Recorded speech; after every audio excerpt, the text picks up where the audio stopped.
اقوال کلب کی طرف سے پہلے جو ویڈیوز ہم لوگوں نے اپلوڈ کی ان میں امید کرتے ہیں آپ نے بہت کچھ سنا ہوگا اور بہت سی چیزیں آپ کو سیکھنے کو ملی ہوں گی۔ اسی طرح آج ہم جس چیز کے بارے میں بات کرنا چاہ رہے ہیں وہ ایک فرق بیان کرنا چاہ رہے ہیں، خیال کیا چیز ہے اور سوچ کیا شے ہے۔ اسی بات کو آگے بڑھاتا ہوں۔ اس سارے نقطہ نظر کو میں ایک سوال کے ساتھ شروع کرنا چاہتا ہوں۔ اگر میں آپ سے یہ بات پوچھوں، کیا ہم واقعی سوچتے ہیں؟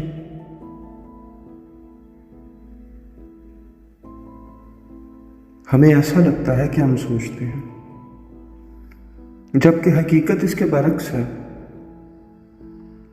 آپ سب کا بھی خیال یہی ہوگا کہ ہم لوگ سوچتے ہیں، لیکن حقیقت میں ایسا کچھ نہیں۔ انسان ہرگز کچھ نہیں سوچتا، ہم صرف اپنے سٹیمولس محرک کا جواب دیتے ہیں، ہم لوگ صرف رسپونڈ کرتے ہیں، کیونکہ سوچ اپنے اصل میں ایک مردہ شے ہے۔ سوچ تو ذہن میں پیدا ہی نہیں ہو رہی، یہ خود بخود وقوع پذیر ہی نہیں ہو رہی۔ سوچ ایک باہری چیز ہے، اٹس ایکسٹرنل، یہ اندرونی شے نہیں ہے۔ محرک باہر ہے، سٹیمولس باہر ہے، جو ہمیں سوچ پر مجبور کرتا ہے۔ یہ بہت ہی پیچیدہ سوال ہے۔ چلیں آئیے پیاز کے چھلکے کی تہ اتارنا شروع کرتے ہیں اور دیکھتے ہیں آخر میں ہمیں کیا بچتا ہے۔ بات کو آگے بڑھاتے ہوئے اگر میں بات کروں تھیوری آف ایوولوشن کی، نظریہ ارتقاء کی بات شروع ہو تو بہت سے ایسے لوگوں کے دل کو ٹھیس پہنچتی ہے جو اپنے خیالوں میں آدم و حوا کو زمین پر اترتے دیکھتے ہیں۔ اللہ تعالیٰ کی عبادت مبارکہ میں تصوراتی بناوٹ نہیں ہے۔ اللہ فکشن کو نہیں، حقیقت کو پسند کرتا ہے۔ وہ عالم ہے، سب سے بڑا عالم، سب کچھ جانتا ہے۔ وہ کوئی بھی کام ایسا نہیں کرتا جس کی کوئی علمی بنیاد نہ ہو۔ بندر سے انسان بننے کے عمل کو بھی مانا جائے تو یہ بات پھر بھی طے ہے کہ قرآن کہتا ہے کہ انسان پر ایک طویل عرصہ ایسا بھی گزرا ہے جب وہ کوئی قابل ذکر شے نہ تھا۔ اگر وہ ہمارے جیسا ہی کوئی انسان بھی تھا تو لازمی امر ہے کہ جانوروں کے قریب تر زندگی گزارتا رہا۔ ہماری خصلتیں، ہماری عادات بھی اس امر کی شہادت دیتی ہیں۔ ہر انسان میں کسی نہ کسی جانور کی صفت ہوا کرتی ہے۔ آپ اپنے ارد گرد دیکھ لیں، اور باقاعدہ ہم لوگ بھی اس کو بیان کرتے ہیں، جیسے کوئی بھیڑیا صفت ہے، شیر کی طرح بہادر ہے، لومڑی کی طرح چالاک ہے اور سانپ کی طرح خطرناک بھی ہوا کرتا ہے۔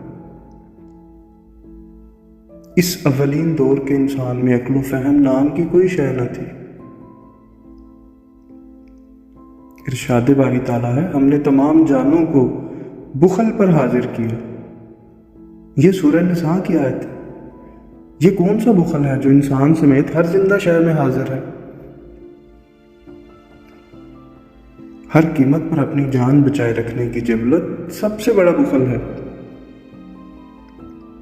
اور آپ دیکھ لیں کہ کوئی بھی شخص، کوئی بھی انسان مرنے پر آمادہ نہیں ہے، خواہ وہ کوئی بھی انسان ہے یا جاندار ہے یا کوئی جانور بھی ہے۔ جب آغاز ہوا تو ہر طرف موت کی بادشاہی تھی، انسان کے پاس عقل تھی نہ ہی علم تھا۔ نتیجہ یہ تھا کہ دوسرے تمام جانداروں کے ساتھ انسان بھی تیزی سے مر رہا تھا۔ ہر شے اس کی دشمن تھی۔ کبھی سانپ نے کاٹ کھایا تو کبھی کسی کھائی سے نیچے جا گرا، کبھی کسی درندے نے چیر پار کر رکھ دیا تو کبھی پانی میں ڈوب کر مر گیا، اور پھر ایک دن اس نے مرنے سے انکار کر دیا۔ 100 میں سے 99 انسان پہاڑ سے گر کر مرے، لیکن آخری انسان نے موت کی شدید ترین تیز ہوتے ہوئے محرک کو جواب دیا اور رسپونڈ کیا۔ پھر انسان نے یہ سوچ پائی کہ نیچے ایسا کیا ہے کہ جو جاتا ہے وہ واپس ہی نہیں آتا۔ اسے پہلی بار خوف کے سخت احساس سے شناسائی ہوئی۔ اسے پہلی بار خوف آیا اور پھر اس نے یہ سوچا کہ میں ایسا نہیں کروں گا جیسا مجھ سے پہلے والے کر رہے ہیں۔ نتیجتاً حادثہ ٹل گیا، وہ بچ گیا، زندگی کو قرار آنے لگا۔ انسان نے ہٹ اینڈ ٹرائل سے سیکھنا شروع کر دیا۔ پھر انسان سوچتا گیا اور سوچتا ہوا انسان بن گیا۔ ہزاروں سال گزرتے چلے گئے، محرک کی تعداد بے اندازہ بڑھتی گئی اور اس کے رد عمل میں جواب بھی بڑھتا گیا۔ جوں سٹیمولس نے تیزی پکڑی، رسپانسز بھی اسی طریقے سے بڑھتے گئے۔ نسل در نسل یہ معلومات، یہ ڈیٹا شفٹ ہوتا رہا۔ کچھ جینز اور بہت سا علم کے طور پر انسان کی نسل کو آگے منتقل ہوتے رہے، جس کے نتیجے میں انسان ہر گزرتے دن کے ساتھ مزید سوچنے والا بنتا چلا گیا۔ پھر اسی دوران خالق کائنات نے آسمانی کتابوں کو انبیاء، رسولوں اور پیغمبروں کے ذریعے سے اتارنا شروع کر دیا۔ انسان کو وہ سکھایا جو وہ جانتا ہی نہ تھا۔ اپنے سٹیمولس کا ہونے والی اگلی حرکت کا جواب تو جانور بھی دے رہا تھا۔ ہرن شیر کو دیکھ کر بھاگ جاتا تھا، آج بھی وہی ہے، مگر انسان کی قابلیت اور تھی، اس میں شعور تھا۔ اللہ پاک اپنے قرآن پاک میں لکھتا ہے، بے شک ہم نے انسان کو ایک مرکب بوند سے پیدا کیا، ہم اس کی آزمائش کرنا چاہتے تھے، بس ہم نے اسے سننے والا، دیکھنے والا بنا دیا۔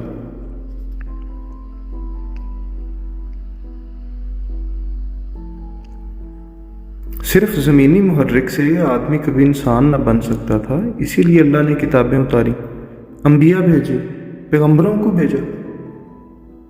یہ نسل انسان کے استاد تھے، انہوں نے انسان کو اللہ کی کتابوں سے اچھے برے کی تمیز سکھائی تاکہ انسان کو آزمایا جا سکے کہ کون اچھا ہے اور کون برا۔ خیر، یہ تو یاد رکھنے کی بات ہے کہ معاشرہ وجود میں لانے کی طاقت صرف اور صرف آسمانی مذہب میں ہوتی ہے۔ اگر الہامی مذاہب نہ آتے تو معاشرہ کبھی وجود نہ پا سکتا تھا۔ اسی لیے انسان کبھی سوچتا نہیں ہے، وہ ہمیشہ محرک کا جواب دیتا ہے، صرف رسپونڈ کرتا ہے، جو اس کے ساتھ ہوتا ہے اس کا رد عمل دیتا ہے۔ جبکہ خیال، تھاٹس، یہ ایک میموری ہے، ہم نے پہلے بھی اس بارے میں ذکر کیا۔ تھاٹس ایک میموری ہے، یادداشت ہے۔ ذہن میں خیالات کے محسوس ترتیب یعنی پیٹرنز ہوتے ہیں، جیسے جوتا ایک محرک ہے جس کا جواب رسپانس پاؤں ہے۔ ہم کہیں بھی جوتا دیکھیں گے تو ہمیں پاؤں ہی خیال آئے گا، مگر اس کا ایک پیٹرن ہے جس میں ایسی تمام میموریز ایک ہی جگہ محفوظ ہیں، جن کا تمام تعلق جوتے اور پاؤں سے ہو سکتا ہے۔ موچی ہے، چپل ہے، بوٹ اور تسمے ہیں، شو پالش ہے، جوتے بنانے والی کمپنیوں کے اشتہارات ہیں۔ جوتا ٹوٹ جانے کا کوئی واقعہ بھی اسی پیٹرن میں ہے۔ اسی طرح جوتا ٹوٹ جانے پر جس جگہ وقت پر نہ پہنچ پانے کی وجہ سے ندامت ہوئی تھی، اس خیال کا پیٹرن اس جوتے کے خیال کے پیٹرن سے جڑا ہوا ہے۔ یہ پیج در پیج خیالات کا ایک لاتمنا سلسلہ ہوتا ہے جو یادداشت کی صورت میں ہمارے ذہن میں محفوظ ہوتا ہے۔ ایک عام سے جوتے کا محرک آپ کو خیالوں کے سمندر میں غرق رکھنے کو کافی ہے۔ ہمارے ارد گرد اربوں خربوں محرکات موجود ہیں جو ہمیں ہر وقت مصروف خیال رکھتے ہیں۔ خیال اور شے ہے اور سوچ اور چیز ہے۔ خیال برق کی طرح ہے، چھوٹا ہے، لپک کر آتا ہے، فوراً آ جاتا ہے۔ یہ محرک کا جواب ہے، اسے خیال کہتے ہیں۔ خیال کبھی بھی قائم نہیں رہ سکتا، یہاں تک کہ آپ اسے قبول نہ کر لیں۔ آپ کے قبول کرتے ہی خیال سوچ میں تبدیل ہو جاتا ہے۔ اور ہم اسے سوچنا کہتے ہیں۔ اب آپ یادداشتوں کے سلسلوں میں بھٹکنا شروع کر دیتے ہیں، یہاں تک کہ تصورات، امیجنیشن شروع ہو جاتی ہیں، اور پھر تصوراتی دنیا آباد ہو جاتی ہے۔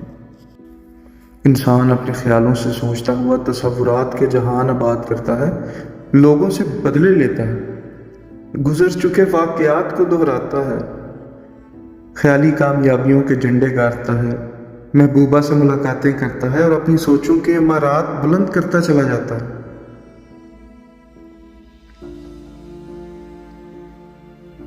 انسان کی یہ سب ذہنی خد و لذت ہے، یہ صرف ذہن کی لذتیں ہیں جس کا کم یا زیادہ کچھ عرصہ تا دیر یا ہمیشہ ہم سب شکار ہوتے ہیں۔ کہیں نہ کہیں اپنے آپ کو سوچیں، آپ بھی ان خیالات کا شکار ہیں۔ اگر ہمارے پاس وقت ہو اور موضوع کی طوالت کا خطرہ نہ ہو تو روز اسی ٹاپک پہ کافی ساری ویڈیوز بنائی جا سکتی ہیں، لیکن چونکہ ہمارا مقصد صرف نفس کی پہچان ہے، اسی لیے اسے تشنا چھوڑ کر آگے بڑھنے کے سوا ہمارے پاس اور کوئی چارہ نہیں۔